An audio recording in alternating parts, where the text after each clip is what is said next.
সম্মানিত আমার মুসল্লিয়ানি কেরাম, যদি পাপ কাজ যদি আপনি ছেড়ে দিতে পারেন, যে পাপের কাজ যদি আপনি বন্ধ করে দেন, তাহলে আল্লাহ পাক রব্বুল আলামিন আপনাকে 3টা পুরস্কৃত আমার আল্লাহ আপনাকে করবেন।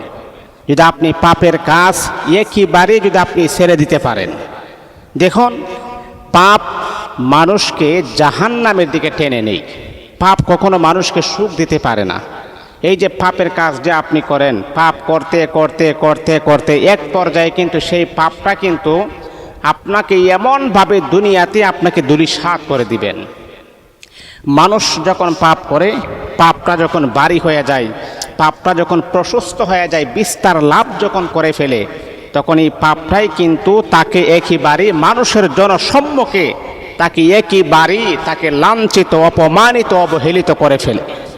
এই জন্যে বাবা, পাপ কাজ যদি আপনি ছেড়ে দিতে পারেন, পরিহার করতে পারেন, আল্লাহ পাক রব্বুল আলামিন দুনিয়াতেই আমার আল্লাহ আপনাকে 3টি পুরস্কার আমার আল্লাহ দান করবেন, যদি আপনি ছেড়ে দিতে পারেন।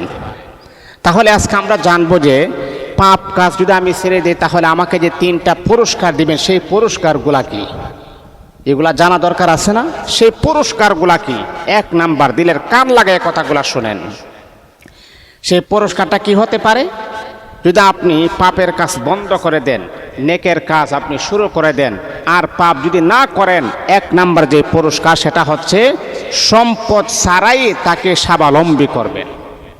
আপনার সম্পদ লাগবে না। অনেকের আছে কি জানেন, যে টাকা পয়সা, ব্যাংক ব্যালেন্স সব কিছু টাকার পরেও দেখবেন তার মনের ভিতরে এক প্রকারের দুশ্চিন্তা, হয়রানি, পেরেশানি, টেনশন, ডিপ্রেশন তার অন্তরের ভিতরে বিরাজমান করে থাকে। ঠিক তদ্রূপভাবে আপনি যদি পাপের কাজ ছেড়ে দেন, সম্পদ ছাড়াই আমার আল্লাহ আপনাকে সম্পদশালী করে দিবেন। মনে করেন আপনি অসুস্থ ছিলেন, আল্লাহ আপনাকে সুস্থতার নিয়ামত দান করবেন। মনে করেন আপনি একেবারে দুর্বল ছিলেন, আমার আল্লাহ আপনাকে শক্তিশালী করবেন। এটা হলো 1।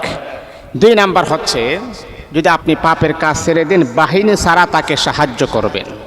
কোনো মানুষের মাধ্যম ছাড়া আল্লাহ পাক কোথায় থেকে আমার আল্লাহ আপনার জন্যে রিজকে হাসানের দরওয়াজা আমার আল্লাহ বলন্দ করে দিবেন, প্রশস্ত করে দিবেন, সেটা আপনি কখনো বুঝতেও পারবেন না, জানতেও পারবেন না। আমার আল্লাহ কুদরতিভাবে আপনার জন্য ফাইসালার ব্যবস্থা করে দিবেন। এটা হলো 2 নাম্বার। 3 নাম্বার হচ্ছে, যদি আপনি পাপের কাজ ছেড়ে দেন, বংশীয় প্রভাব ছাড়া তাকে মর্যাদা দান করবেন। আপনার বংশ মর্যাদা রাখবে না, যে আপনি কোন বংশের, ভূঁইয়া বংশের নাকি চৌধুরী বংশের নাকি তালুকদার বংশের, এইগুলা লাগবে না। বংশ মর্যাদা ছাড়াই আমার আল্লাহ আপনাকে সম্মানিত করবেন যদি আপনি পাপের কাজ ছেড়ে দেন। এই জন্যে বন্ধু, আমার যুবক ভাই, এখন আপনাদের পায়ে হাত রেখে বলি, পাপের কাজ ছেড়ে দেন, তাহলে আপনি দুনিয়া তো সম্মানিত হবেন, পরকালে আপনার জন্য আমার আল্লাহ মুক্তির